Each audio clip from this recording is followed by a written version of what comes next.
Kau geser kan? Masuk kan? Masuk. Atas. Iya, masuk. Iya, udah.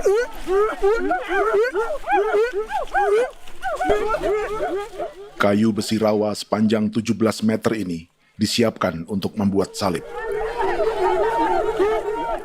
Melihat panjangnya, timbul pertanyaan, siapakah yang akan disalib?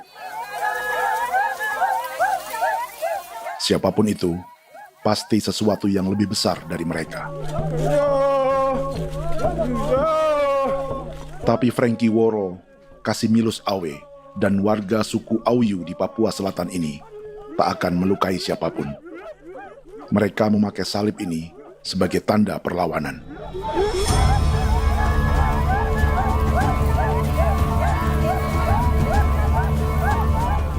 Yang mereka lawan memang lebih besar, yaitu pemerintah Republik Indonesia. Pemerintah sedang mengincar 2,5 juta hektar hutan orang Papua untuk proyek tanaman industri pangan dan energi.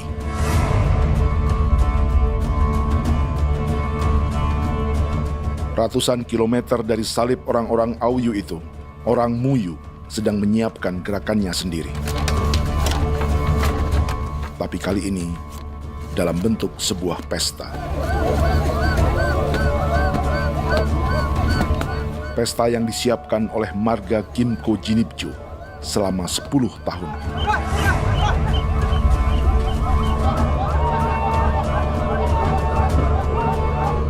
Sosok di marga ini adalah Willem Kimco, orang asli Papua yang tak punya kartu identitas kewarganegaraan manapun.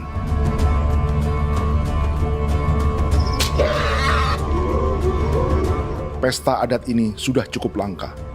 Tak hanya di Papua, bahkan di kawasan Pasifik dan peradaban Melanesia. Awalnya bayarnya kalau pernah. Internet aja kok dia kelem dipnuka, kok dia kelem dipnuka. Dan jitana ya kati kok belum barang dipo. Kok memang ambilnya kok kuning. Ada gagasan dan gerakan sosial di balik pesta orang-orang Muyu ini. Sama dengan gerakan salib merah yang dimulai orang-orang Auyu. Salib ini akan menjadi yang terbesar dari 1.800 salib merah yang telah ditancapkan berbagai suku di Papua Selatan dalam 10 tahun terakhir. Ribuan salib merah yang dipadukan dengan palang adat adalah tanda larangan yang menyatukan unsur-unsur adat dan agama. Kami percaya bahwa kalau memang kami sudah tidak mampu untuk menyelesaikan persoalan ini, dalam hal ini perusahaan tidak bisa masuk, berarti kami minta bantuan kepada nenek moyang dan Tuhan. Atribut perang orang Auyu ini diukir atau dilukis, digambar di batang salib ini dengan tujuan bahwa kami larang dengan sangat keras. Jadi apabila siapapun, baik dari antara kita sendiri yang melanggar batas ataupun pihak lain yang mau mengganggu keselamatan hak tanah adat kami, maka kami siap untuk melakukan ancaman perang. Salib-salib ini tidak ditancapkan di halaman-halaman gereja, melainkan di tanah dan hutan adat, di dusun-dusun sagu, dan di tempat-tempat yang disakralkan. Sebab 1.800 palang adat dan salib ini memang bukan semata tentang agama, tapi untuk mencegah negara dan perusahaan memasuki tanah dan hutan adat mereka. Papua bukan tanah kosong.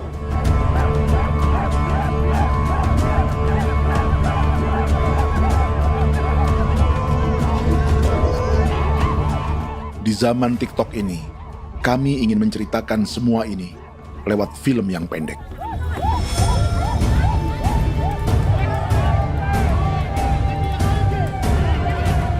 Tapi kami jelas gagal.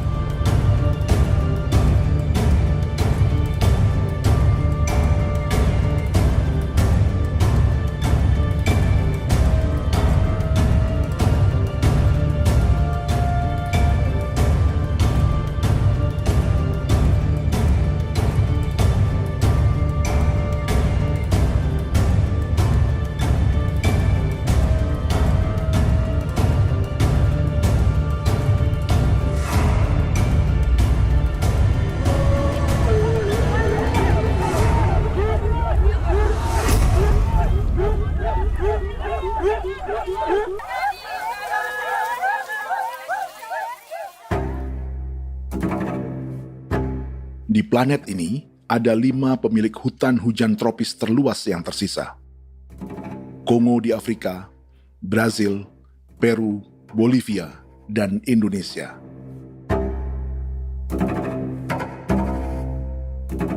Di Indonesia, satu-satunya pulau yang hutannya masih terjaga adalah Papua, pulau terbesar kedua di dunia setelah Greenland. Lewat sejarah kolonialisme yang panjang, pulau ini kini dikuasai 2 negara. Bagian barat oleh Indonesia yang juga dikenal sebagai West Papua, dan bagian timur menjadi Papua Nugini. Dan tepat di perbatasan ini, di bagian Indonesia, sedang terjadi proyek pemusnahan hutan terbesar di dunia.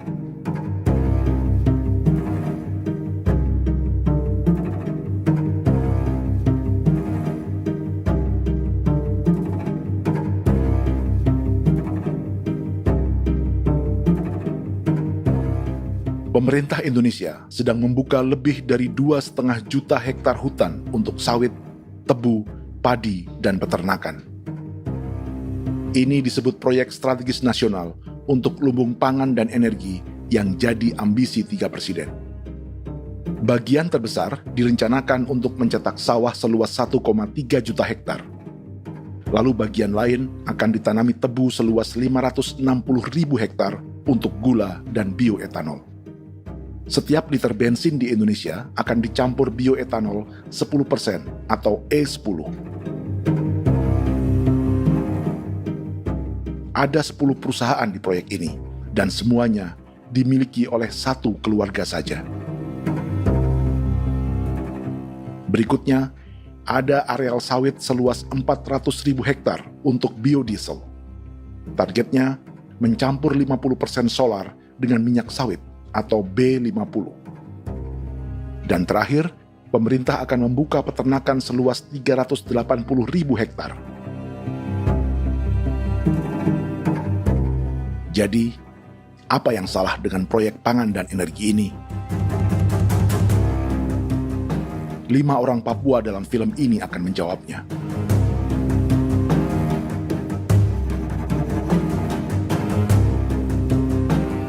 Yang pertama adalah Yasinta Moiwen dari suku Marin.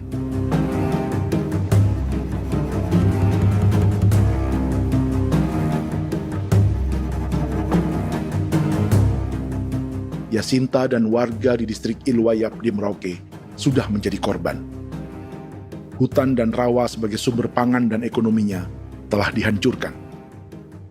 Jalan sepanjang 135 km sedang dibuat, dan di kiri kanannya akan dicetak 1 juta hektar sawah.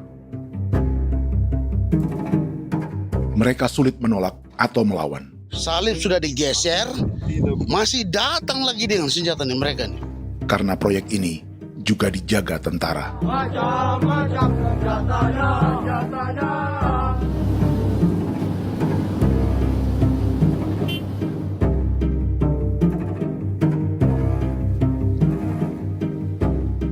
Yang kedua adalah Natalis Buer di distrik Tanah Miring, Merauke. Petani milenial ini merasa ditelantarkan. Sebab setelah hutannya diubah menjadi sawah, sebagian sawah-sawah ini tak tergarap.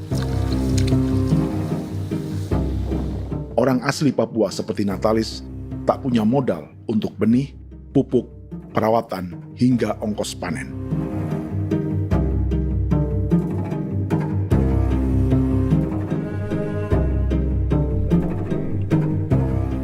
Orang ketiga adalah Vincent Kuipalo dari suku Yenan di distrik Jagebob, Merauke. Vincent dan suku Ye sedang menjadi korban. Hutan adat orang-orang Ye sedang dihancurkan untuk perkebunan tebu dan bioetanol. Tanah mereka juga diincar untuk markas-markas militer, pasukan yang akan menjaga proyek pangan dan energi ini.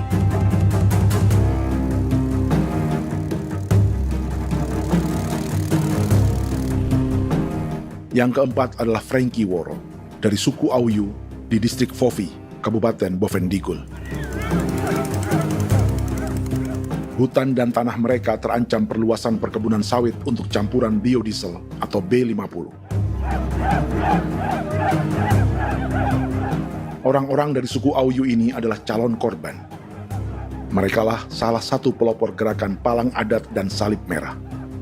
Meski kadang berseberangan dengan gereja yang mereka anggap lebih mendukung pemerintah dan perusahaan. Mereka bahkan sedang merencanakan gerakan yang lebih besar, dengan salib yang lebih besar. Tanah milik Somu Sobisiba itu bahwa tanah ini diciptakan oleh Tuhan dan memberikan warisan kepada kami. Kami ini hanya hak jaga.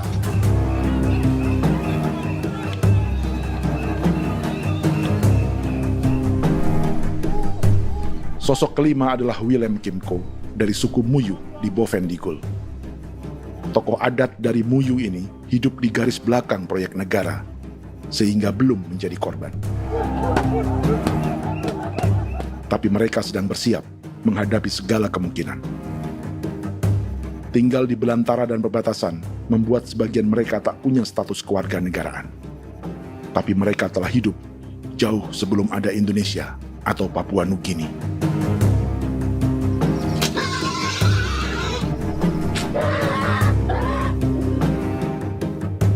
Kelimanya mewakili jutaan orang asli Papua yang sedang terancam eksistensinya.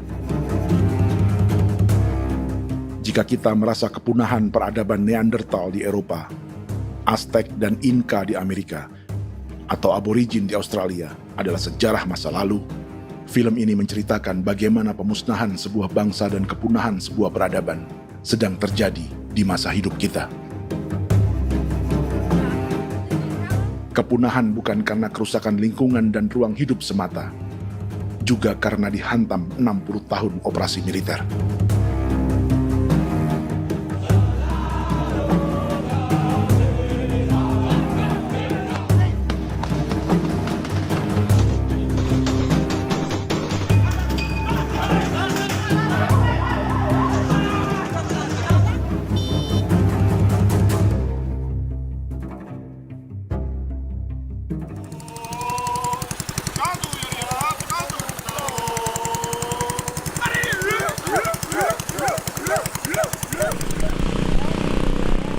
Frankie Woro dan orang-orang Auyu sedang berburu. Tapi lokasi perburuan mereka mulai dikuasai perusahaan perkebunan sawit.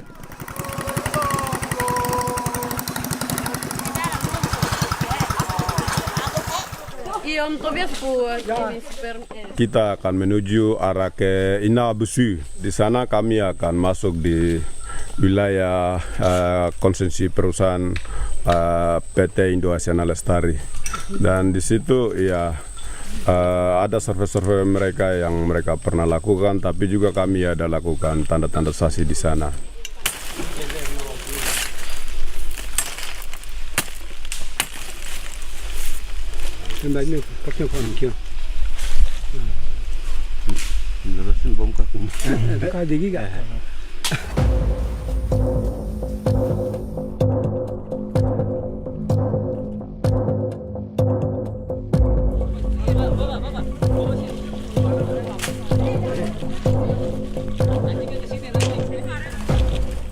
Dapat dengan yang induknya, tapi karena induknya dia lari dan terlambat kerja, akhirnya yang bisa kita dapat dia punya anak ini saja. Ini kalau pakai bahan kayak hasil.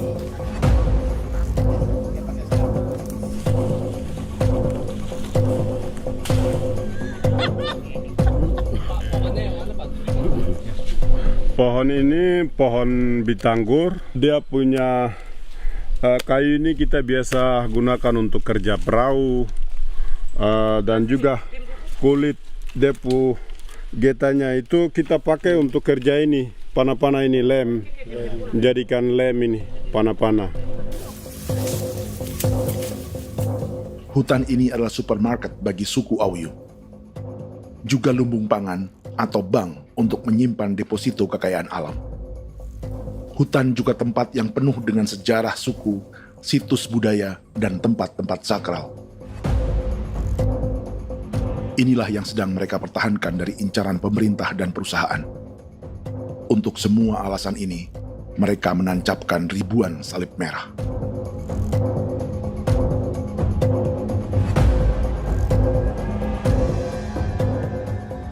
Tapi dari kampung, warga suku Auyu memberi kabar pada Frankie tentang intimidasi oleh aparat negara agar mereka melepas tanah ke perusahaan sawit dan berhenti memasang palang adat dan salib merah.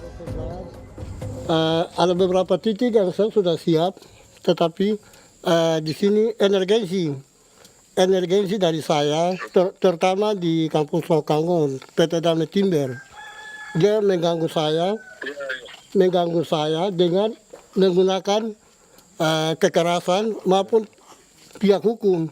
Dan kemarin saya ada pernyataan penolakan secara resmi, tapi masih tetap dengan menggunakan pihak hukum untuk masuk, untuk harus dituntut saya untuk harus diterima perusahaan itu. Kita di situ ada 15 marga, tetapi 15 marga juga tidak setuju. Marga-marga siapa yang terima dan marga-marga mana saja yang menolak. Nanti kita lihat dari pertimbangan itu, dan di situ dan kita undang mereka untuk bicara dengan kami. Sebagai sosok yang aktif dalam gerakan, warga Auyu terus memberi informasi lapangan kepada Frankie yang tak selalu berada di kampungnya.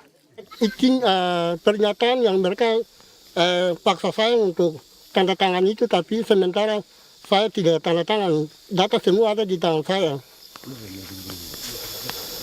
Ya.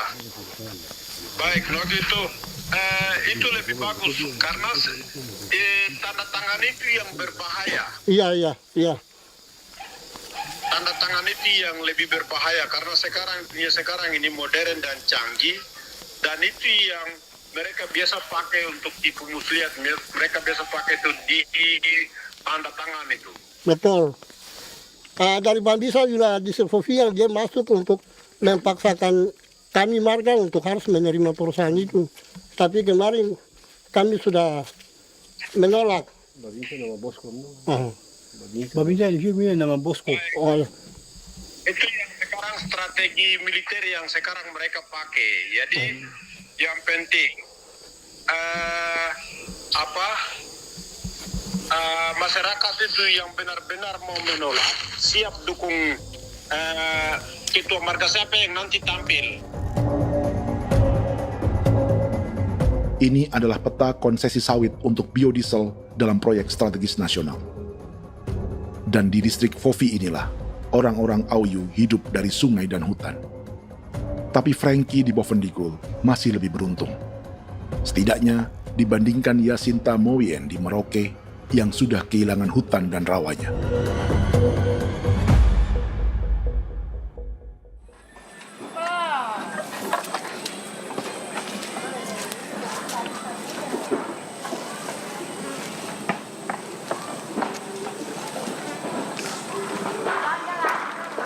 Yasinta dari suku Marin adalah petani sayur di Kampung Wanam, distrik Ilwayap, Merauke. Memanfaatkan lahan yang ada, ia berkebun dan menjual hasilnya ke pasar kampung. Ini ekonomi warga di Wanam untuk menghasilkan uang, lalu memberi barang kebutuhan yang tak bisa mereka produksi sendiri. Tapi kehidupan sebenarnya ditopang oleh ekosistem hutan dan rawa. Inilah sumber pangan utama dan peradaban mereka.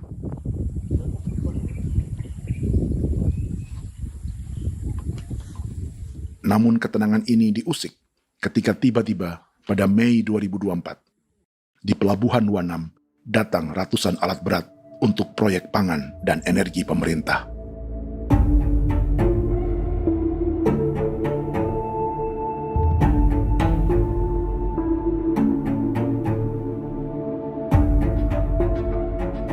Kami masyarakat setempat kami tidak tahu. Kami kaget pagi-pagi kapal sudah ada di pelabuhan kami.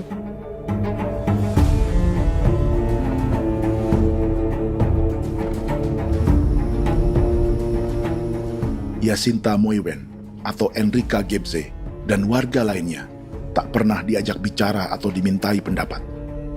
Seakan-akan Papua adalah tanah kosong. Kita suka kaget yang dong bawa turun alat berat dong bawa turun, kita kaget masyarakat. Dorang subongkar itu kayu-kayu.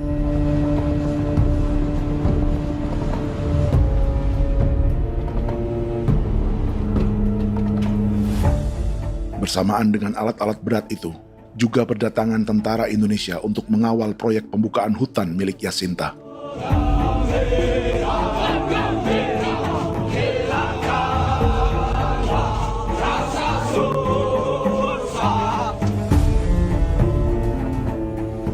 Ribu alat berat didatangkan dari Cina ke Papua oleh perusahaan bernama John Lin Group sebagai kontraktor pemerintah. Ini disebut sebagai pesanan eskavator terbesar di dunia dengan nilai 4 triliun rupiah. Misinya membuka hutan dan rawa milik orang Marin, salah satunya untuk membangun jalan sepanjang 135 km. Sementara di kiri kanannya akan dicetak sawah yang ditargetkan seluas 1,3 juta hektar. Jalan berupa garis lurus ini bukan rute tradisional ekonomi masyarakat. Jalan ini akan menghubungkan kawasan perkebunan sawit dan tebu di sebelah timur, juga untuk mobilisasi pasukan militer. John Lin Group adalah perusahaan yang dimiliki Andi Samsudin Arsyad atau yang dikenal dengan Haji Isam. Sebagian orang mengenalnya sebagai pengusaha yang hobi balapan mobil.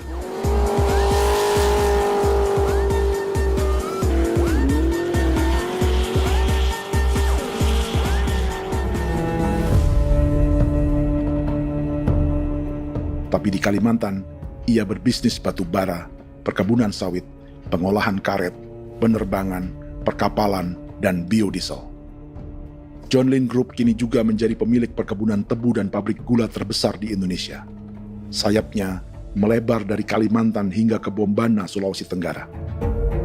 Perkebunan tebu, pabrik gula, dan industri bioetanol inilah yang juga sedang dikembangkan di Papua.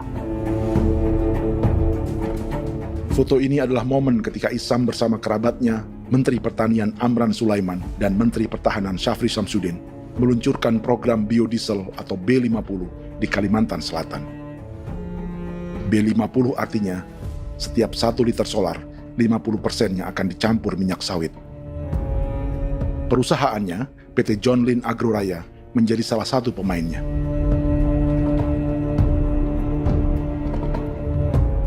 Sepanjang tahun 2025, saham PT John Lin Agroraya pernah naik hingga 700%.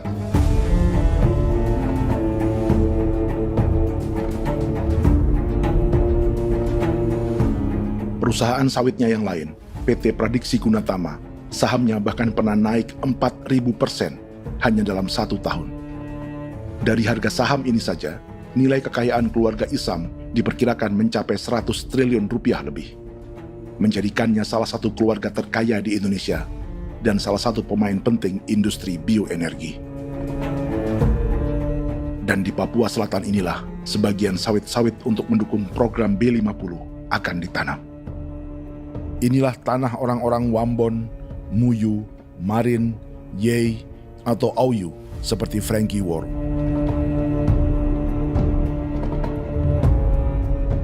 Haji Isam pernah menjadi tim kampanye nasional Presiden Joko Widodo dalam pemilu 2019 saat melawan Prabowo. Bintang Mahaputra Utama diberikan kepada Saudara Andi Syamsuddin Arsyad. Beliau berjasa luar biasa dalam mendorong pertumbuhan ekonomi daerah maupun nasional. Setelah menjadi presiden, Prabowo memberi gelar kehormatan Bintang Mahaputra Utama pada Isam.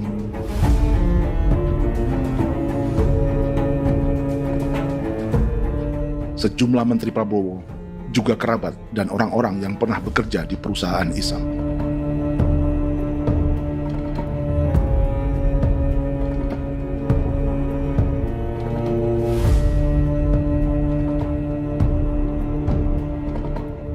Lawan sebesar inilah yang sedang dihadapi Jacinta di kampung Wanam, Merauke. Atau petani perempuan lain seperti Enrika Gebse. Jadi alam kita ini sudah rusak. Jadi kita itu biasa jalan dari sini tuh harus pasang jerat di situ, harus cari makan di situ lagi. Itu tempat-tempat itu pasang-pasang jerat, tempat babi, rusa, sekarang sudah tidak ada lagi.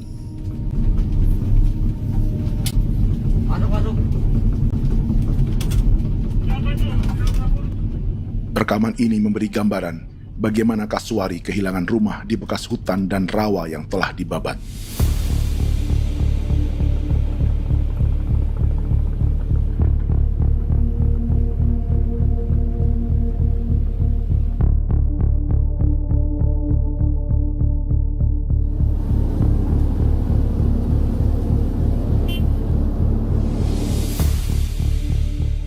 Keterlibatan tentara dalam proyek pangan dan energi di Papua memakai dalih bahwa ancaman terhadap negara kini tak hanya perang secara militer,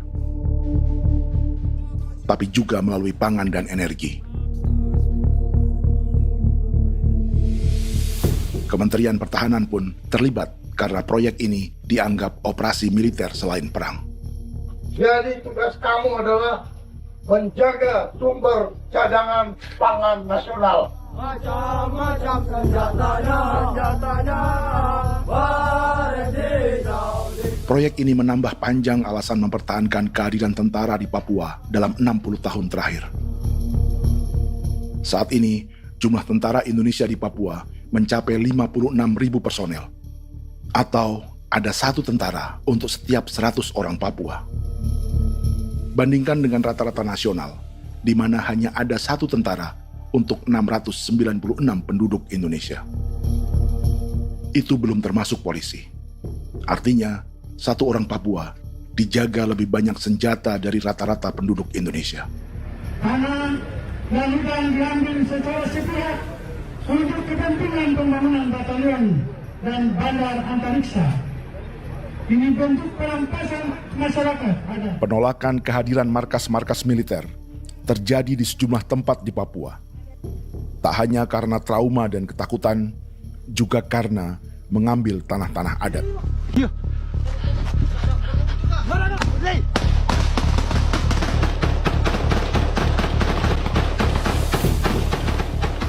Salah satu alasan mengapa militer terus ditambah di Papua, karena masih ada perlawanan dari Organisasi Papua Merdeka atau OPM selama 50 tahun terakhir. Ayo. Tapi kekuatan militer OPM diperkirakan hanya 1.430 personel dan 360 pucuk senjata. Selebihnya, mereka menggunakan senjata tradisional.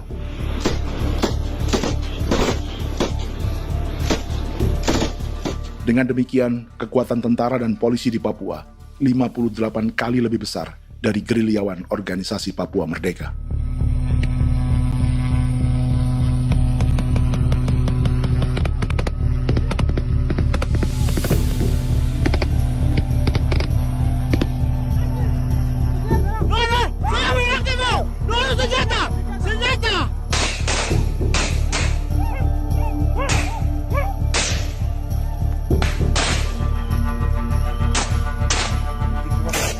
Sebagian tentara berada di garis depan pertempuran, tapi sebagian besar lainnya terlibat operasi non-tempur menjaga proyek pemerintah dan investor swasta.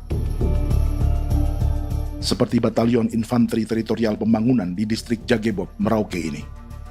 Lokasinya bersebelahan dengan konsesi lahan tebu untuk gula dan bioetanol milik PT Murni Nusantara Mandiri. Baik perusahaan maupun markas militer, keduanya mengambil hutan milik suku Ye dari marga Kuipalo.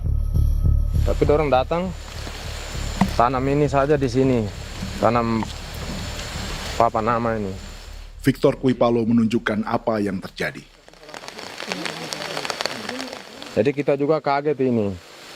Nah, kalau ini papan nama ini memang ini papan nama ditanam tapi bukan haknya mereka yang ini. Ini hak kami di sini, hak dusun kami, marga Kuipalo yang punya hak dusun ini. Setelah memasang patok, alat berat mulai bekerja untuk membangun markas militer di tanah orang Ye.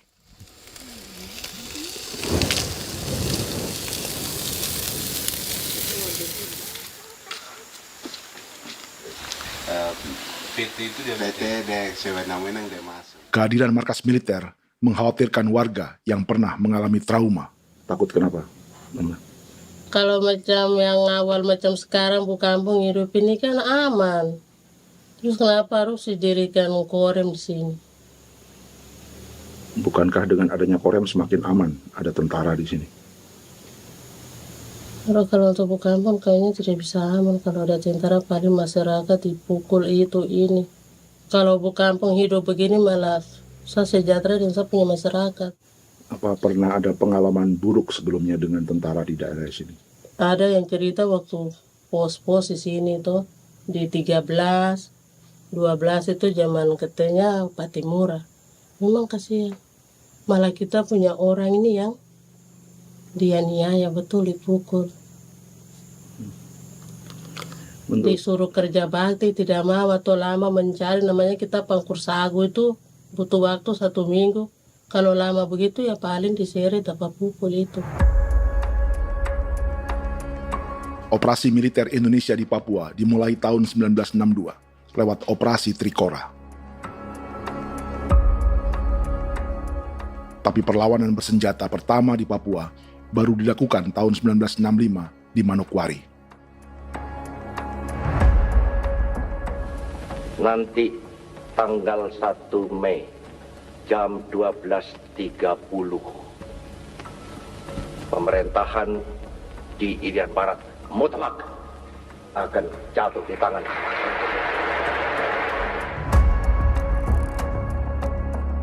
Sejak itu, selama 60 tahun, operasi militer untuk menaklukkan Papua terus dilakukan. Salah satu operasi militer paling berdarah adalah Operasi Wibawa untuk memenangkan Indonesia dalam jajak pendapat tahun 1969. 643 orang tewas di Paniai. Lalu disusul 4.146 korban tewas antara tahun 1977 hingga 1978.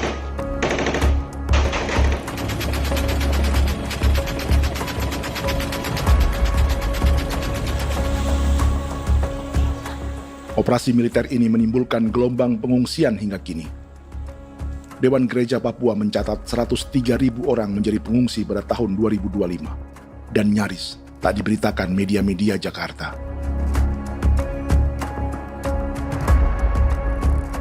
Jumlah pengungsi terbesar tercatat di Nduga yang mencapai 20.000 jiwa. Banyak di antaranya yang sedang hamil, seperti Jubiana, salah satu pengungsi Nduga. O tagarik mesikagi be muguruk berselari di namen wane gosel bigari me egirik menene an nimbo mesle bok selar nene wam dak yak lek prak de oi gore bangal no so ndak lo yo nandam yanet ndang no yat de nanen di ko nerwa membri wal marwa egirik menene wa tri bel no semana o ngal siya kaya ber kumbik nyak masala ore na me wo gosuluk ri namen wani go semane kuman nak wani wani ndemo go ndak misri namen bre go go nak no semana ne nebe minit waru ra kana bi nindige war be mino pragit de laina bulan maret april yana mana kantan barak na lire na bam ne Jubiana lalu menamai anaknya Pengungsi Kogoya. Selain Jubiana, juga ada Emma dari Maibrat yang melahirkan di hutan. Sampai di kampung gini, katanya bilang ada tentara yang bangun jembatan. Nah, capek itu juga pun masih tahan. Kembali lagi ke hutan lagi. Seperti itu sampai sejatuh di tengah jalan. Orang sampai terbanting di kayu semuanya. Berasa sakit begitu. Melengkapnya tuh Domika Serli, pengungsi Wako. Masyarakat sipil dari kampung Aitrem sementara mengungsi karena kampungnya sementara dikuasai oleh TNI Polri.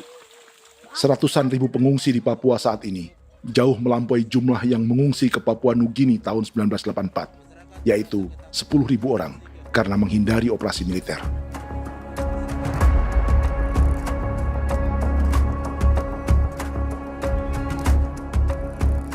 Bersamaan dengan operasi militer, eksploitasi sumber daya alam Papua juga dilakukan sejak masuknya tambang emas dan tembaga Freeport pada tahun 1967.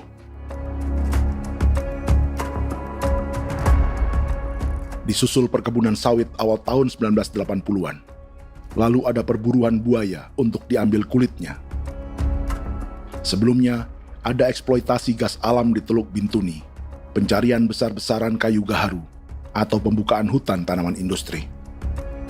Ini belum termasuk perburuan dan perdagangan ikan arwana di selatan Papua, penebangan kayu merbau dari hutan-hutan Jayapura, emas di Blok Wabu Intan Jaya, bahkan nikel di pulau-pulau kecil Raja Ampat. Dan kini, dalam skala yang belum pernah terjadi dalam sejarah, Papua dipaksa mencetak sawah, tebu untuk bioetanol, dan sawit untuk biodiesel.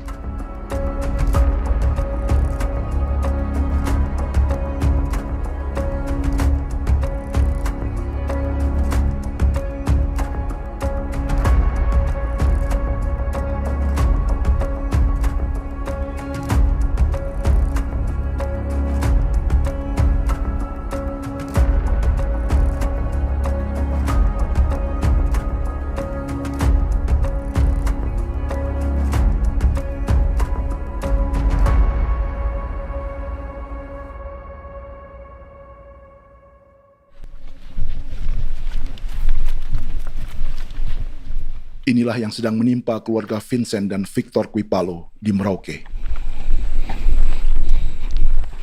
Hutan mereka diambil untuk markas militer dan industri perkebunan, PT Murni Nusantara Mandiri. 1 dari 10 perusahaan yang diberi konsesi untuk menanam tebu dan memproduksi gula serta bioetanol seluas 52.000 hektar.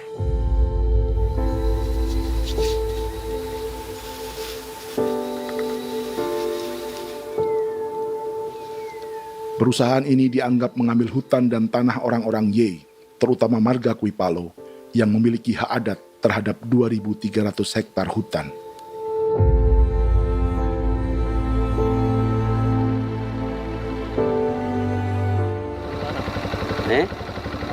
Tentara?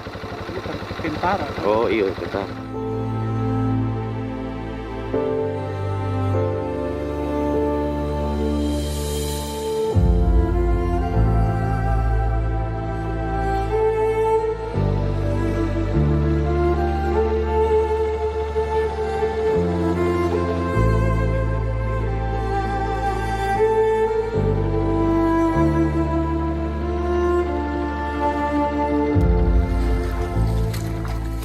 Keluarga Kuipalo sedang melihat apakah perusahaan semakin mengancam tanah mereka.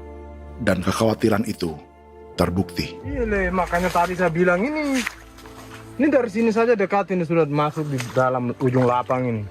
Ini hutan, yang ini hutan yang orang ada bongkar sekarang ini. Ini sudah punya alat sudah dekat ini.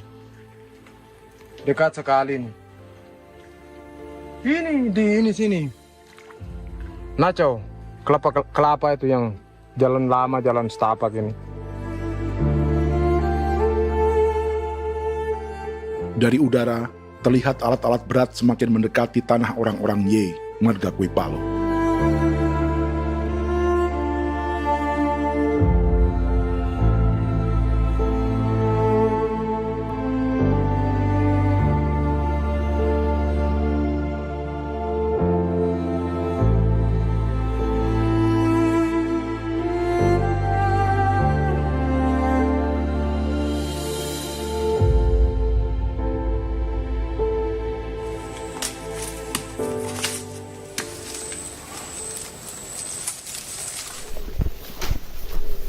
Keesokan harinya, Victor dan kerabatnya memberi tanda cat merah di pohon-pohon yang berada di batas tanah mereka.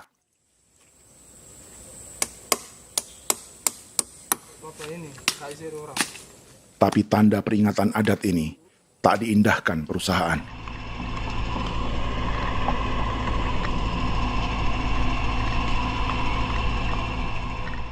Dua bulan kemudian, perusahaan tetap memasuki tanah marga Kuipalo. Sama.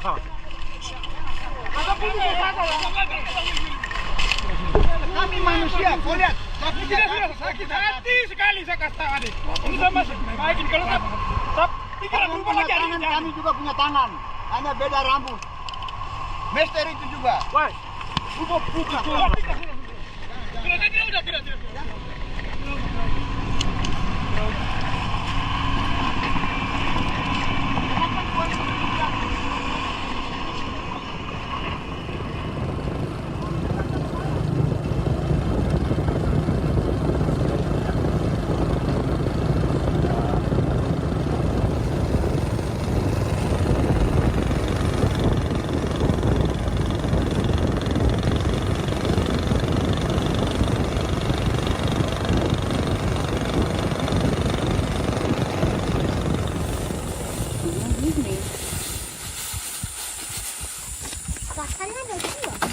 masuk sini.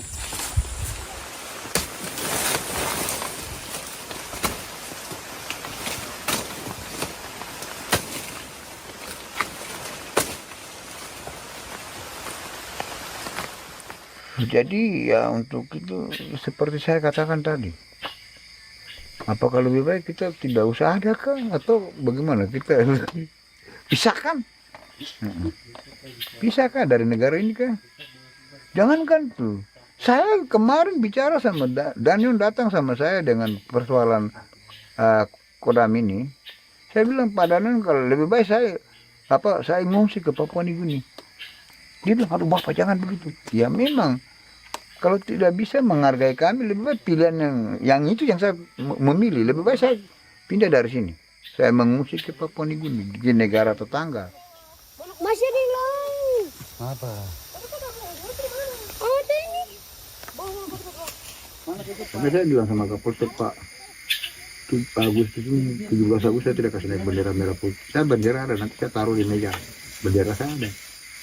Karena saya punya pikiran percuma kita ini merasa bahwa kita hidup di bawah naungan merah putih. Ternyata merah putih tidak lindungi kami. Tidak anggap kami sebagai kami rakyatnya. Dia lambang negara. Dan kami menghargai lambang negara itu. Ternyata lambang negara ini, kita bernaung di bawah lambang negara ini, kita tidak dilindungi. Hak kita tidak dihargai.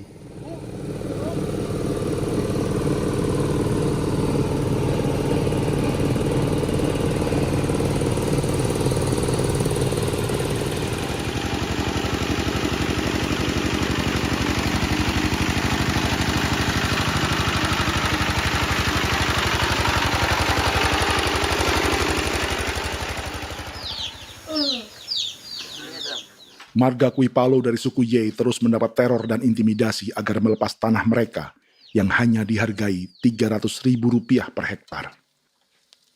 Tapi mereka tidak berjualan tanah. Makanya mama itu tidak suka untuk lepas tanah. Untuk apa? Baru di dalam hutan itu ada obat-obat tradisi. Itu sudah Kalau macam ada sayur juga, kita ambil sayur yang dia tumbuh sendiri. Jadi kita ini mau kemana, kalau itu sudah digusur, ya habis. Kita ini jadi penonton. Jangan sampai kita ini duduk minta di jalan. Jadi kita tidak mau seperti itu. Makanya tanah itu kita tidak melepas. Tapi mungkin orang lain tuh dia senang saja. Lebih baik saya pegang uang merah dulu. Saya bisa beli-beli itu ini. Nanti datang uang sudah habis, gembel, mau cari kemana lagi, hutan sudah habis, mau makan ikan di mana, kali sudah hancur. Seperti Yasinta di Wanam, suara dan gerakan kaum perempuan Papua sangat nyaring dan tak bisa diabaikan.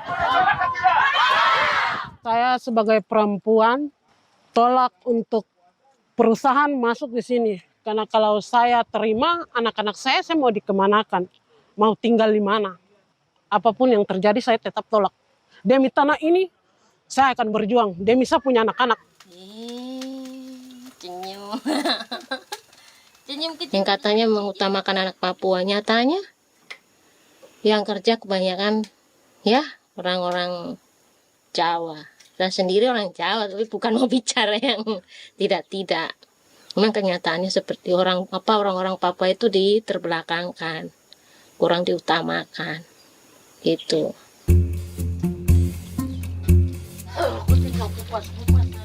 Proyek food estate seperti mencetak sawah, bukannya tak diikuti warga Papua.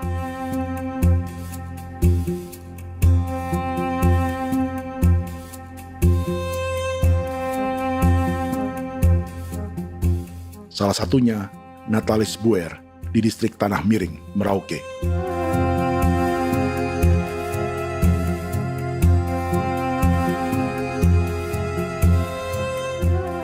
Setelah menghabisi hutan, pemerintah Indonesia mencetak sawah untuk tanaman padi karena beras mulai menjadi makanan pokok menggantikan sagu.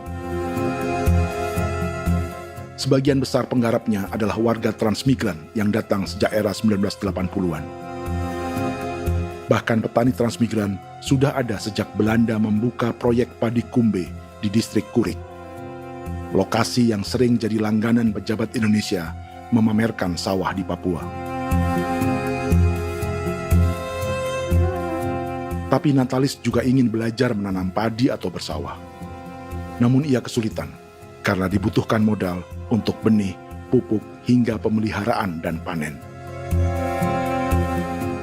Lalu sawah-sawah ini pun mulai dikuasai pendatang.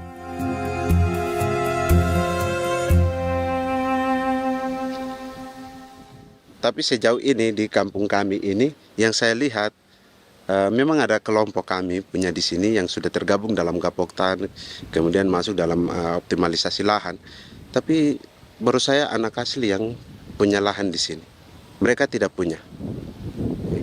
Pemerintah dalam hal ini adalah Kementerian Pertanian bersama-sama Kementerian Pertahanan yang dalam hal ini pada garis di bawahnya adalah TNI Angkatan Darat, memberikan support yang maksimal kepada masyarakat khususnya di Merauke dalam rangka. Saya kemarin habis 9 juta.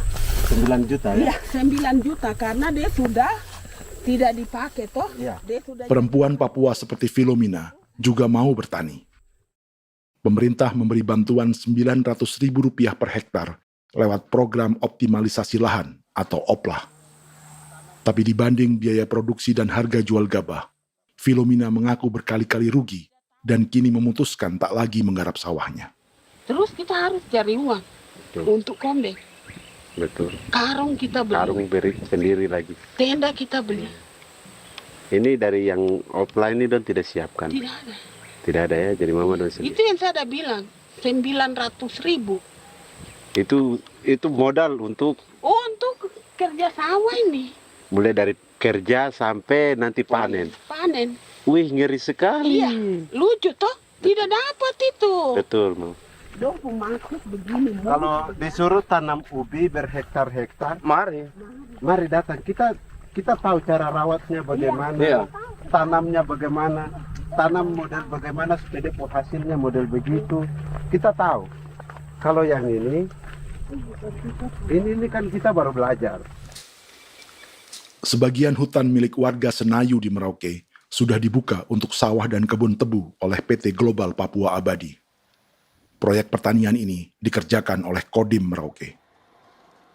Mereka melepas sebagian tanah karena ingin belajar bertani. Saya punya nenek moyang tidak ajar saya tanam padi. Tapi saya mau berubah.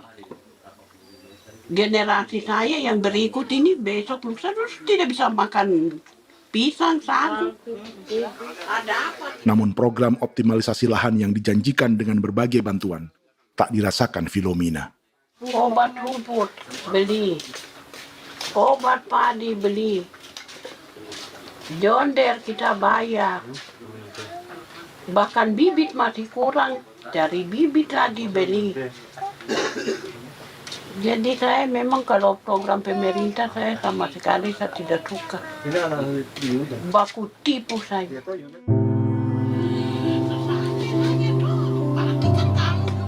Mereka merasa ditinggalkan sendiri, jatuh bangun belajar bertani padi. Sementara sumber pangan dan air yang semula mudah didapat, kini telah berganti sawah dan kebun tebu. Dulu kita masih bisa jalan, nanti masak di kali, pakai air kali. Minum pakai air kali. Sekarang, kok mau masak? Tidak ada air. Air sudah susu, mau minum tidak bisa. Sudah dengan obat. Don semprot debu itu saja drone. Drone yang semprot. Saya lihat di itu. Jadi kita bukan drone yang terbang di atas untuk disemprot. Iya, ada semprot obat. Dong lempar pupuk di bawah ya dia mengalir ke kali. Mengalir ke kali, ke rawa-rawa.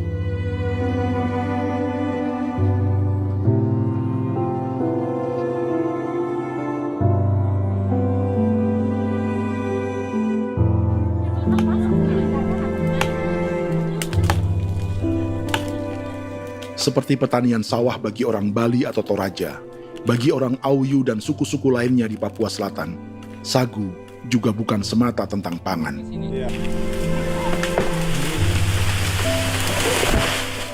Bagi orang Auyu dan Marin, sagu adalah kerabat, sosok orang tua, sosok nenek moyang yang harus dijaga dan dilindungi. Lagi bikin apa mama ini mama? Pakai toko itu sagu.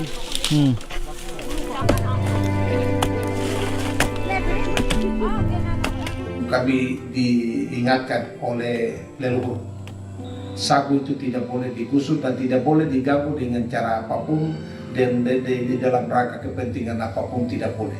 Kamu harus bela, bahkan sampai nyawa pun harus menjadi taruhan demi membela keselamatan pemberangan sagu di atas tanah ini.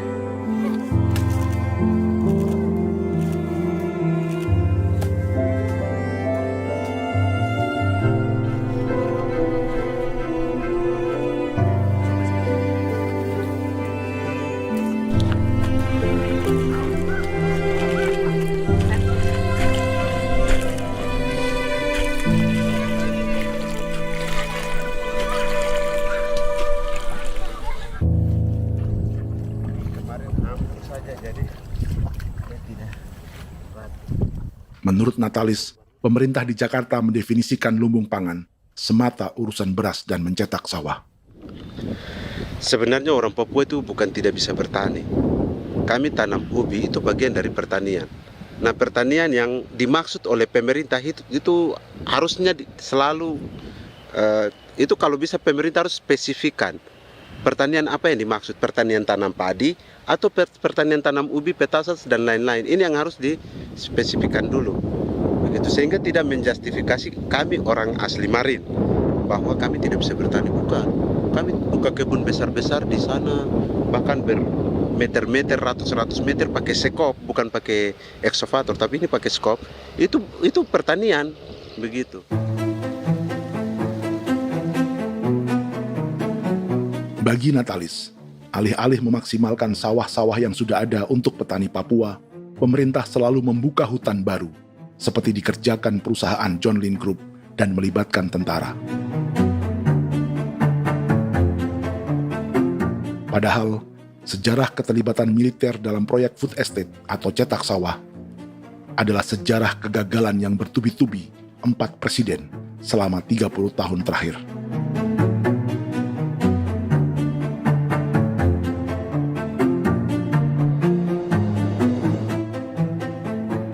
Papua bukan yang pertama menjadi proyek lumbung pangan yang melibatkan tentara. Kalimantan telah menjadi korban 30 tahun sebelumnya.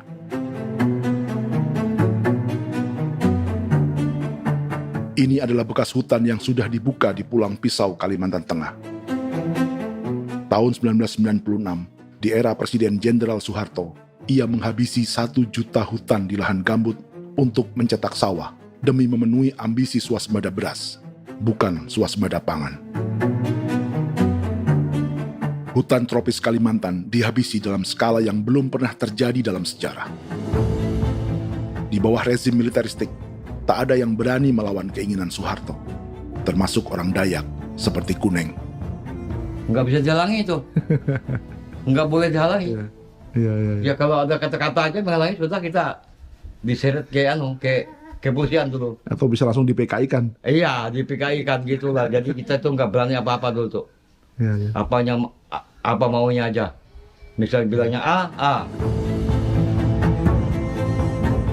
Setahun setelah pengundulan hutan skala besar itu, tahun 1997, untuk pertama kalinya Kalimantan mengalami kebakaran lahan dan kabut asap terbesar dalam sejarah.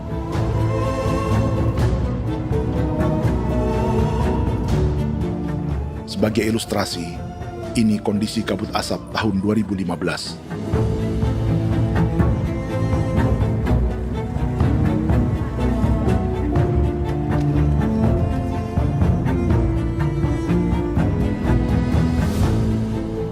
Proyek 1 juta hektar sawah Jenderal Soeharto itu gagal.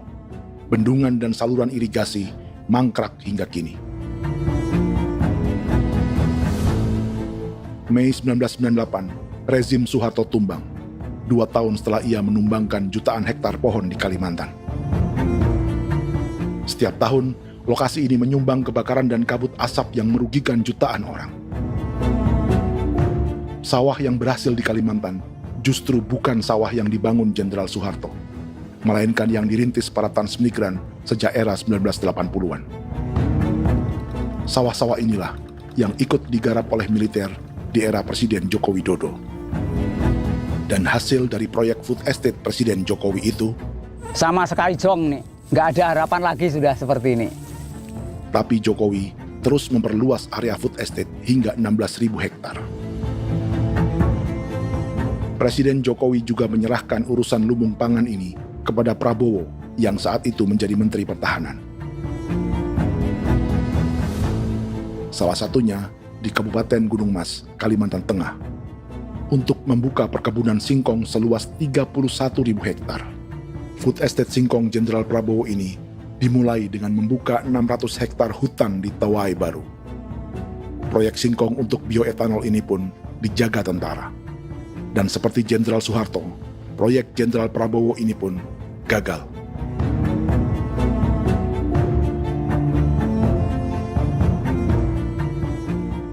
Dengan reputasi ini, Joko Widodo dan Prabowo justru sedang membuka 2,5 juta hektar di Papua.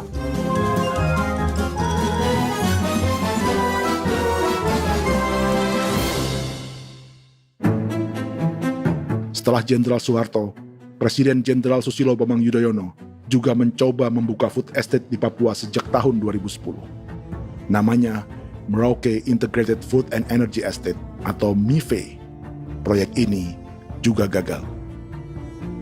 Lalu di lokasi yang sama, Jokowi berusaha meneruskan dengan proyek mencetak sawah 1,2 juta hektar yang juga gagal. Sekarang yang paling siap adalah 1,2 hektar. Yang 1,2 juta hektar. Dan kini, Prabowo yang pernah gagal dengan 600 hektar singkong di Kalimantan justru akan mengulangi di Papua dengan skala 2,5 juta hektar. Di daerah Papua pun harus ditanam kelapa sawit supaya bisa menghasilkan juga BBM dari kelapa sawit. Dalam setiap proyek pangan dan energi di Papua, yang lebih menonjol bukan tanaman pangannya, melainkan untuk energi atau bahan bakarnya. Sawit untuk biodiesel dan tebu untuk industri bioetanol. Ada 10 perusahaan yang diberi konsesi hingga 0,5 juta hektar untuk tebu. Dan 10 perusahaan itu dimiliki oleh 1 keluarga saja.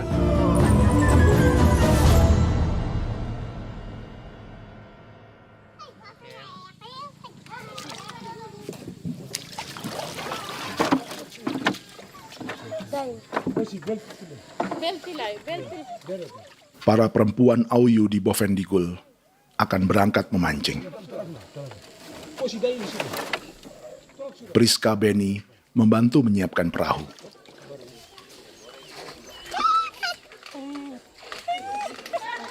Mereka akan mengumpulkan bahan pangan di hutan untuk persiapan acara penancapan salib merah berikutnya.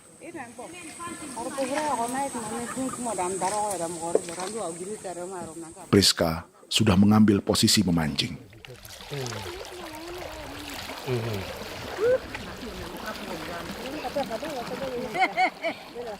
1.800 salib merah telah dipasang di wilayah adat berbagai suku di Papua Selatan untuk menghalau perusahaan sawit dan tebu.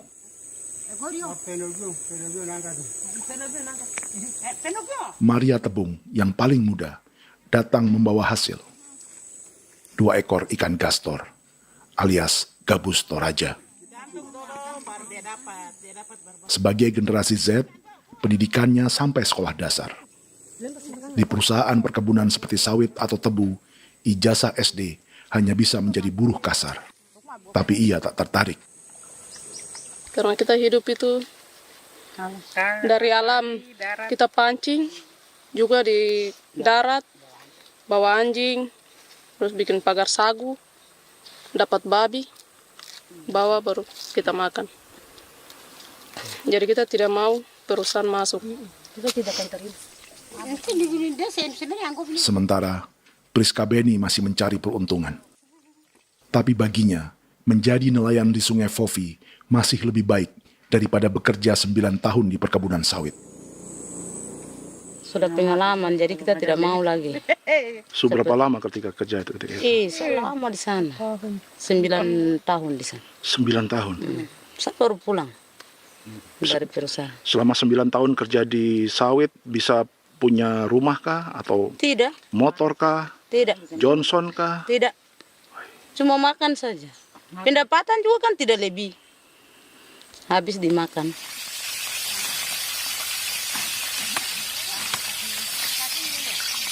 Satu minggu libur berapa hari? Tidak libur. Minggu tetap kerja? Tetap kerja. Tidak bisa ke gereja? Hari Minggu kerja. Hari Minggu juga kerja. Jadi Dia tidak mengenal agama perusahaan itu. di grup perusahaan sawit Korindo, Priska digaji 2 juta rupiah per bulan dan tinggal di mes karyawan. Tapi gaji itu dipotong bahan makanan atau BAMA rata-rata 1 juta rupiah setiap bulan. Korindo adalah grup perusahaan yang salah satu usahanya adalah hutan tanaman industri dan sawit di Bovendigul dan Merauke. Di Papua, mereka memakai bendera PT Tunas Sarwa Ema. Perusahaan ini pernah memberi bantuan pada Keuskupan Agung Merauke. Keuskupan Merauke belakangan mengeluarkan pernyataan mendukung proyek strategis nasional di Papua.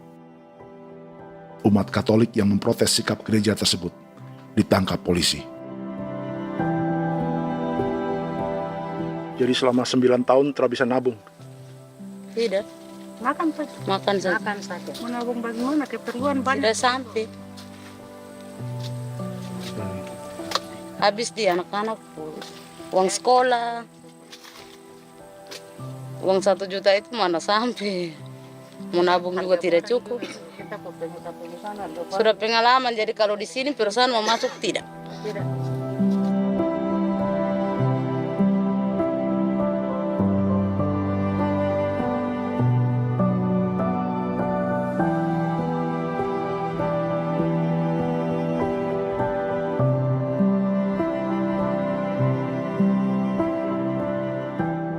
Dan menu makan siang seperti ini agaknya sulit bagi buruh sawit atau tebu yang digaji 2 juta rupiah per bulan.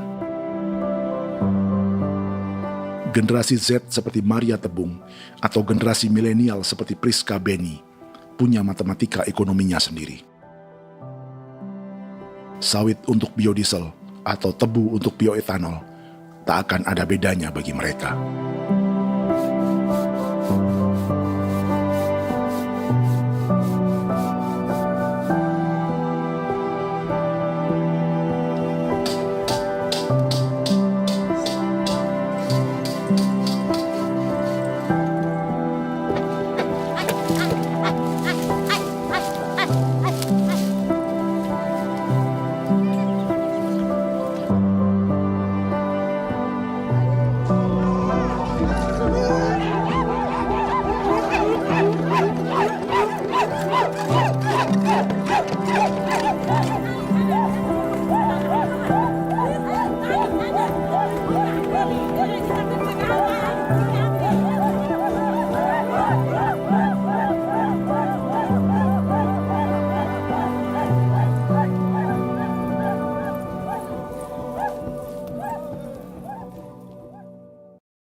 Perkebunan tebu 1,5 juta hektar di Merauke adalah ide 3 presiden untuk menggenjot penggunaan bioenergi sebagai campuran bahan bakar fosil.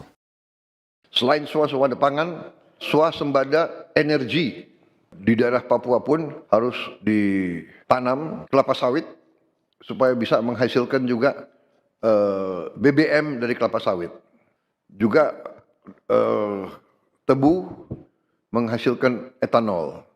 Singkong, kasava juga untuk menghasilkan etanol. Bioetanol adalah bahan bakar nabati atau tumbuhan yang dapat dicampur dengan bensin. Sama dengan program biodiesel yang mencampur solar dengan minyak sawit. Pertamina saat ini sudah menjual BBM bioetanol dengan campuran 5% yang dipasarkan dengan merek Pertamax Green 95. Tapi pemerintah ingin menaikkan kadarnya menjadi 10% atau E10. Maka ke depan kita akan mendorong untuk ada E10. Kemarin malam sudah kami rapat dengan Bapak Presiden. Bapak Presiden sudah menyetujui untuk direncanakan mandatori 10% etanol. Idenya untuk mengurangi ketergantungan pada bahan bakar fosil yang diimpor dan menimbulkan polusi.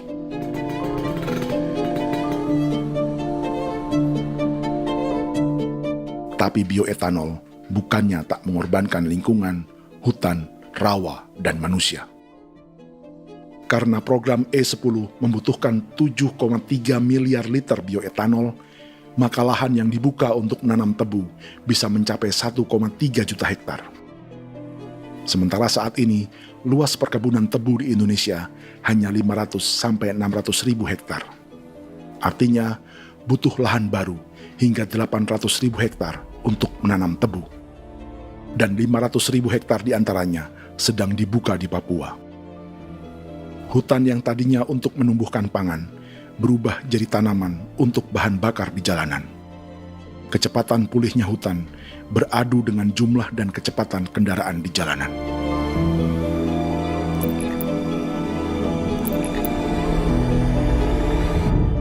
Dahaga terhadap energi tak pernah bisa dipuaskan. Setelah minyak sawit untuk biodiesel, dunia kini merambah singkong, jagung, dan tebu untuk bioetanol. Benua Amerika, Eropa, sebagian Afrika, hingga separuh Asia kini mulai memakai bioetanol sebagai campuran bahan bakar.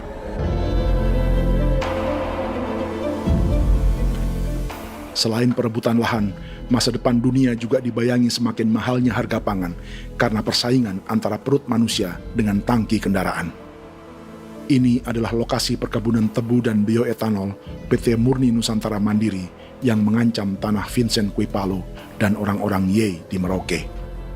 Beberapa kilometer di selatan adalah PT Global Papua Abadi yang mengancam tanah orang-orang Muyu dan Marin. Dua perusahaan ini adalah bagian dari 10 perusahaan yang mendapat konsesi lahan untuk tebu dan bioetanol di Merauke. Batas konsesi mereka bahkan sama dengan batas negara Indonesia dengan Papua Nugini. Salah satu ciri bahwa peta konsesi ini dibuat di Jakarta dari atas meja. Sama seperti kolonial Inggris dan Belanda ketika mereka membagi Pulau Papua dengan garis lurus pada abad 19. Seakan Papua adalah tanah kosong. Bedanya, meski peta konsesi ini mengatur batas 10 perusahaan, tapi perusahaan-perusahaan ini sebenarnya dimiliki oleh satu keluarga saja. Ini nama 9 dari 10 perusahaan tebu dan bioetanol di Merauke, Papua. 99% saham mereka dimiliki sebuah perusahaan bernama PT Merauke Nusantara Manis. Sementara 1% sisanya dimiliki PT Merauke Gula Mandiri. Tapi saham kedua perusahaan ini dimiliki PT Merauke Sugar Group. Dan perusahaan ini 90% sahamnya dimiliki pengusaha bernama Angelia Bonaventure Sudirman serta perusahaan bernama Zico Trust dan Resource Harvest. Lalu 10% lainnya dikuasai PT Papua Energi Abadi yang pemiliknya adalah Dudi Christian dan Angel Madeline. Sekarang, mari kita lihat siapa mereka.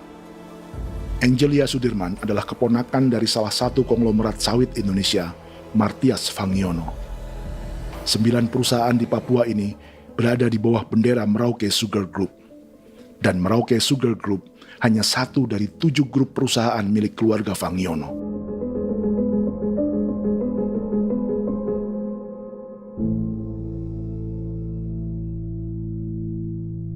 Ini Martias Fangiono. Seperti Haji Isam, Martias selama ini dikenal sebagai pengusaha sawit yang kini merambah bisnis tebu dan bioetanol. Ini momen saat penanaman perdana tebu di Merauke bersama Presiden Joko Widodo Juli 2024. Di sini juga ada anak Martias Fangiono, yaitu Wirastuti Fangiono. Wirastuti adalah salah satu yang menonjol dari keluarga Fangiono. Tahun 2025, Forbes mencatatnya sebagai konglomerat termuda dengan kekayaan 23 triliun rupiah yang mengendalikan 2 grup usaha, FAP Agri dan Surya Dumai Industri. Keduanya adalah perusahaan sawit dan biodiesel. Anak dan bapak ini adalah investor utama bagi Jokowi dan Prabowo untuk proyek tebu dan bioetanol di Papua. Sementara yang ini adalah Martua Sitorus, pemilik raksasa agribisnis dunia, Wilmar International, yang juga memegang konsesi sawit di Papua lewat berbagai perusahaan. Tapi Martua kini memakai bendera baru, yaitu KPN Corporation atau Karunia Prima Nastari. KPN inilah yang memiliki kelindan bisnis dengan keluarga Fangiono untuk proyek tebu Merauke. Apalagi grup Wilmar yang didirikannya juga pemain gula utama di Australia. Tahun 2010, Wilmar membeli 100% saham perusahaan gula terbesar Australia, Sucrogin. Akuisisi senilai 1,5 miliar dolar Amerika ini langsung menjadikan Wilmar pemain tebu terbesar kelima dunia. Sebagian bibit tebu yang ditanam di Merauke adalah varietas yang dikembangkan Lembaga Riset Gula Australia atau Sugar Research Australia. Sugar Research Australia lalu menjalin kontrak pengembangan bibit dengan PT Global Papua Abadi milik Fangiono. Tapi masalahnya, Sugar Research Australia adalah badan publik yang tugasnya memajukan petani tebu dan sebagian dananya berasal dari pajak warga Australia. Itu artinya, warga Australia membiayai pengembangan bibit tebu untuk investor dan pemerintah Indonesia.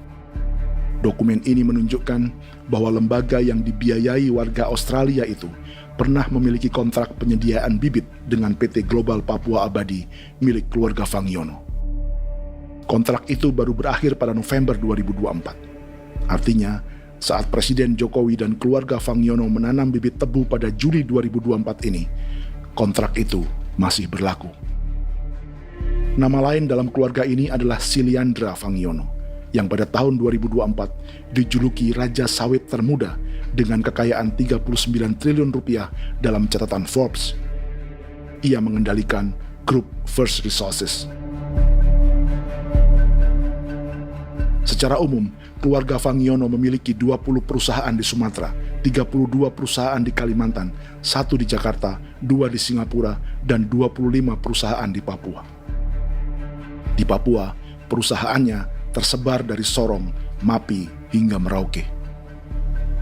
Para politikus dan pejabat Indonesia terus membesarkan konglomerasi, meski Martias Fangiono pernah divonis 1,5 tahun penjara karena kasus pembalakan liar dan kebun sawit ilegal tahun 2007.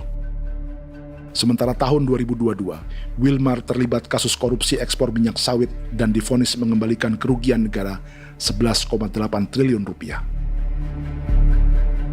Tumpukan uang ini disebut sebagai pembayaran dari grup Wilmar yang diterima secara simbolis oleh Presiden Prabowo pada Juni 2025 lalu. Tapi peran raksasa biodiesel dan bioetanol dunia ini belum akan surut di Indonesia. Bahkan sebaliknya. Sebuah dokumen presentasi bisnis dari Wilmar International Limited pada tahun 2010 ini bisa menjadi petunjuk. Presentasi ini bagian dari proses pembelian 100% saham raksasa tebu Australia, Sucrogin. Dalam presentasi ini, Wilmar mengaku ditawari konsesi lahan 200.000 hektar di Papua, atau dulu disebut Irian Jaya, untuk menanam tebu. Dengan penerbangan hanya 2,5 jam dari kantor Sucrogin di kota Townsville ke Merauke, Wilmar akan mengawinkan bisnis gula dan bioetanolnya menjadi pemain dunia. Dan lokasi yang diincar oleh Wilmar adalah distrik Ilwayap di Merauke, kampung halaman Yasinta Moiwen. Dan persis disinilah, 14 tahun kemudian, ribuan eskavator John Lynn Group milik Haji Isam mulai membuka hutan sebagai kontraktor pemerintah. Presentasi dan gagasan ini dibuat oleh Wilmar pada Juli tahun 2010. Sebulan kemudian, Agustus 2010, pemerintah Presiden Susilo Bambang Yudhoyono meluncurkan proyek Lumbung Pangan dan Energi Merauke atau Merauke Integrated Food and Energy Estate.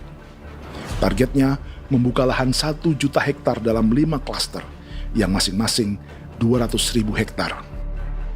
Angka yang sama dengan presentasi Wilmar.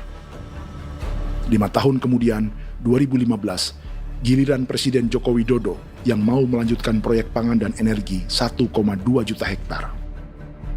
Menjelang pensiun sebagai presiden, Jokowi kembali menggencarkan proyek ini dan melibatkan Prabowo sebagai Menteri Pertahanan. Jokowi lalu mendukung Prabowo sebagai presiden berpasangan dengan anaknya, Gibran Rakabuming Raka sebagai wakil presiden. Kini, setelah menjadi presiden, giliran Prabowo yang melanjutkan proyek bioetanol dan biodiesel dengan memobilisasi militer dan melibatkan pejabat-pejabat yang juga para elit partai koalisinya.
Tahun lalu, hutan-hutan di Pulau Jawa dalam waktu singkat berubah menjadi perkebunan tebu di bawah rezim kolonial Belanda.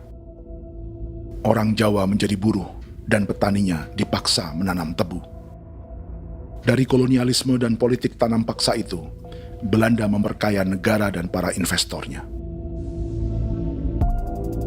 Tak puas membuka hutan untuk perkebunan di Jawa dan Sumatera, kolonial Belanda menanam tebu hingga di Suriname dan mengerahkan ribuan orang Jawa sebagai buruh pada tahun 1890. Inggris yang sudah menguasai negara seluas India dan Papua Nugini pun masih menanam tebu jauh di tengah Samudra Pasifik, di tanah orang-orang Fiji. Lalu memindahkan puluhan ribu orang India menjadi buruh di sana. 200 tahun sebelumnya, ratusan ribu orang Afrika bahkan diperbudak untuk bekerja di perkebunan-perkebunan tebu Spanyol dari selatan Eropa hingga Karibia, Kuba, atau Jamaika. Jika dulu tebu menjadi gula atau emas putih, kini cerita kolonialisme tebu berlanjut di Papua untuk bahan bakar nabati atau bioetanol. Dan seperti semua cerita tentang kolonialisme, akan ada yang berpesta dan ada yang membayar. Dalam setiap cerita pesta kolonialisme, baik di Jawa, Karibia, atau di Papua, selalu melibatkan para elit lokal, dari pejabat, perwira, hingga agamawan. Tapi dalam setiap kolonialisme, juga selalu ada cerita tentang mereka yang mempertahankan diri dan melawan.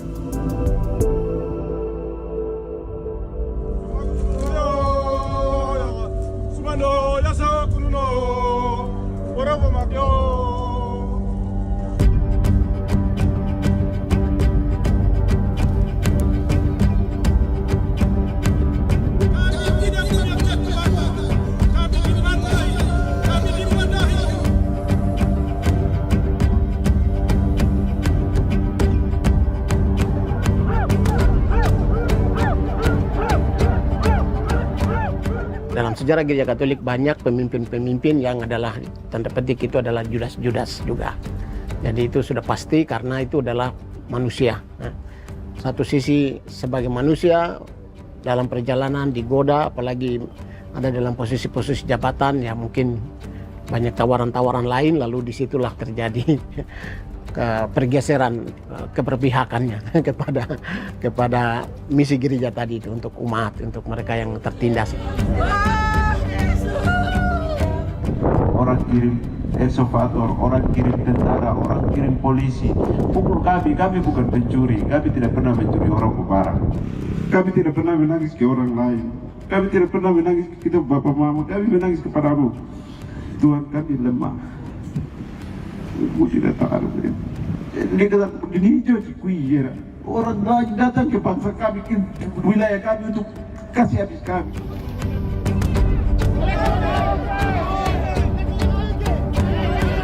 Ya Hakimam Dehi, Ya Hakimam Dehi, Bono Ya Hadikul Dehi, Bono Ya Hadikul Dehi. Kita buat sasi seperti begini untuk menolak perusahaan apapun yang masuk di tanah kami. Kalau kita kasih, kita bikin rusak sekarang, kita punya generasi berikutnya mau dapat kemana. Jadi kita nyatakan sikap di sore hari ini, kami tolak. Apa yang dilakukan pemerintah untuk PSN adalah kejahatan. Pemerintah bagian dari kejahatan, aktor perusak dan pembunuh terhadap negara, terhadap alam, hutan, terhadap manusia. Jadi negara jadi aktor pembunuh. Jadi Pilatusnya siapa? Negara, pemerintah Jakarta ini. Tanah Wiu bukan tanah kosong. Masyarakat tanah kami masyarakat. Perusahaan tolak. Biar asal.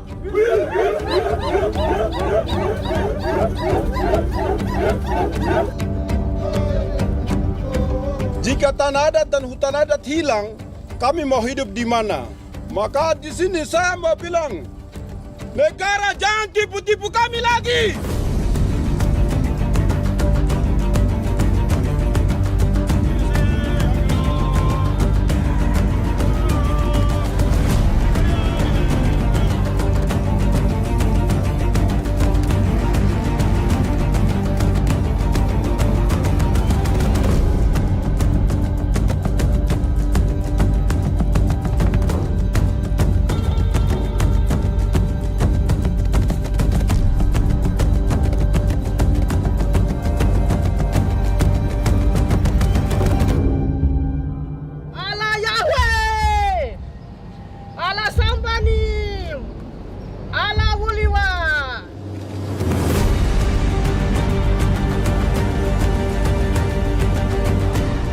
Kalau kami dianggap orang Papua itu bagian daripada Republik ini, tolong hargai kami. Dengan adanya PSN, PT, John Lindrup yang sudah menerobos tanah kami dan hutan kami, merusak alam kami. Itu yang kami datang ke Jakarta jauh-jauh dari Papua. Kami mau bersuara kepada Bapak Presiden Prabowo Subianto, di mana keadilan untuk masyarakat Papua. Tolong lihat masyarakat Papua yang sudah mati. Kami bersepakat menyatakan, 1. Gereja-gereja di Indonesia mendukung masyarakat adat yang menolak proyek strategis nasional di tanah Papua. 2.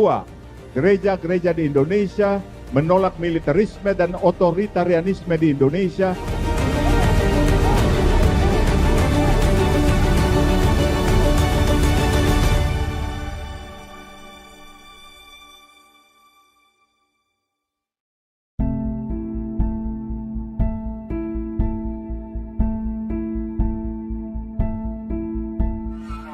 Kita sering merasa banyak hal buruk sudah jadi cerita sejarah. Dan kita sekarang hidup lebih baik, lebih beradab, atau mustahil melakukan kejahatan seperti di masa lalu. Kita tidak lagi menghukum mati orang dengan memenggal kepalanya. Kita menembaknya atau menyuntik racun agar tertidur dan mati. Tapi ada hal-hal yang tak berubah. Salah satu pembantaian yang kuat di ingatan kita adalah kejahatan Nazi atau genosida di Rwanda. Padahal pembantaian juga sedang terjadi di masa kita, seperti di Gaza, Palestina. Penghancuran sebuah peradaban seperti Indian di Amerika atau aborigin di Australia juga kita anggap masa lalu. Sekarang kita merasa lebih baik dan lebih toleran. Padahal proses penghancuran bahkan pemusnahan yang sama sedang terjadi terhadap bangsa Melanesia di Papua. Begitu juga dengan praktik kolonialisme.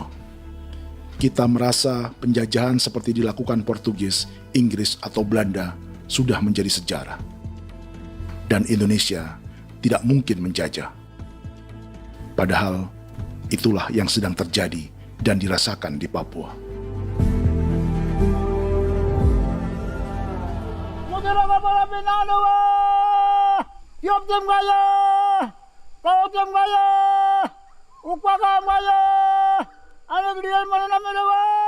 Jalannya sejarah ini disadari Willem Kimco di pedalaman Bovendigol, Papua. Hidup terpencil dan tak tersentuh urusan negara bukan berarti selalu aman.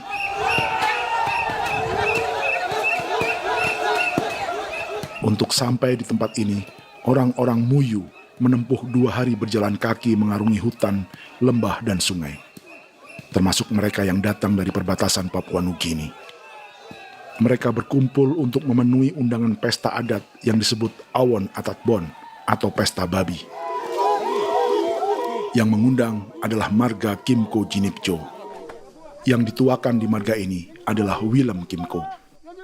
Ia tak punya kartu tanda penduduk dan kewarganegaraan manapun, baik Indonesia atau Papua Nugini. Tahun 1984, 10.000 orang Papua, terutama suku Muyu, mengungsi ke Papua Nugini untuk menghindari operasi militer Indonesia, termasuk Willem Kimco.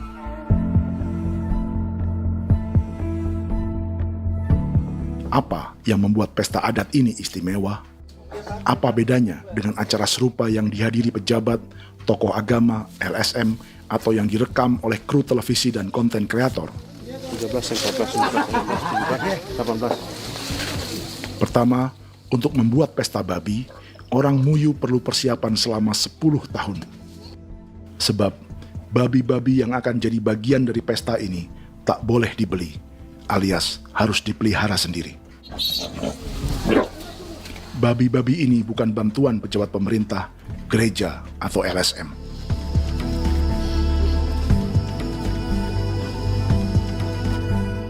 Yang kedua, babi-babi ini tidak dipelihara di kandang. Jadi punya nama babi ini kah? Harimau. Harimau? Harimau. Dia kulit dengan ini bulu di harimau, macam harimau begitu yang kasih nama harimau. Setelah diberi nama, mereka dilepas liarkan di hutan sejak kecil. 10 tahun kemudian, jika tiba saatnya pesta, para pemburu akan mencari mereka di dalam 479 hektar hutan milik marga Kimco. Suku atau marga lain tak akan mencurinya di hutan, karena mereka sudah punya babi dan wilayah masing-masing. Itu artinya mereka harus tetap menjaga dan mempertahankan hutannya agar babi-babi bisa hidup. Demikian juga dengan lahan pangan mereka, yang menumbuhkan sagu, keladi, atau aneka sayuran.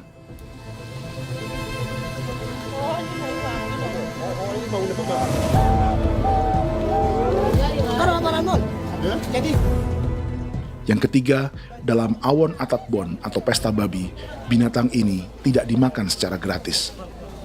Setiap marga atau klan dalam suku Muyu akan membayar jerih payah tuan rumah menjaga hutan dan memelihara babi.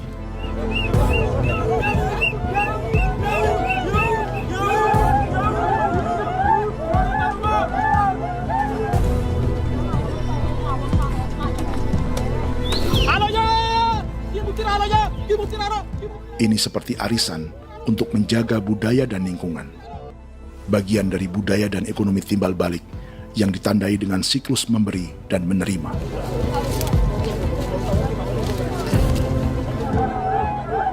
Ini juga cara orang Muyu membangun dan memperluas aliansi.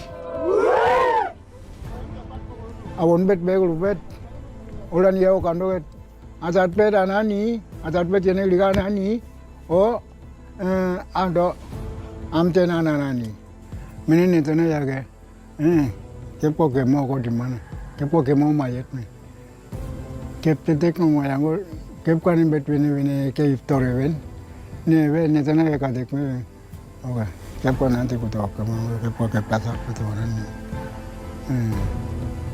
kene man gini wane manjo, koko kati bolon jabeng, koko kuning bolon jabeng. Jika Willem Kimco dan marganya bisa menjaga hutan dan wilayahnya, marga lain ikut diuntungkan sebagai sebuah ekosistem. Demikian juga sebaliknya. Alasan keempat, mengapa pesta babi ini memiliki tempat khusus dalam peradaban orang Muyu, karena Willem Kim Ko khawatir peradaban mereka akan punah, menyusul ancaman terhadap ekosistem dan hutan. Setiap marga atau klan harus mengkonsolidasi diri dan membangun aliansi.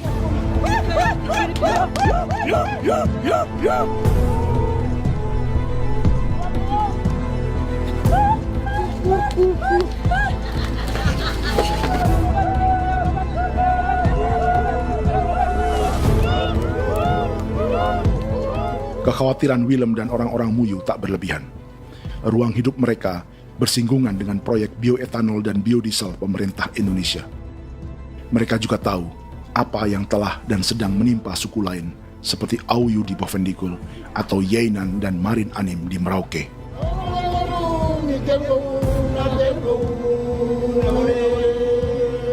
Jika suku-suku lain menggunakan palang adat dan salib merah sebagai gerakan perlawanan, orang-orang Muyu memakai pesta babi untuk mempersiapkan diri dan konsolidasi. Sebab, berbeda dengan saat mengungsi tahun 1984, kali ini yang datang ke tanah orang-orang Muyu tak hanya tentara, juga alat-alat berat bersama para pebisnis pangan dan energi. Manu,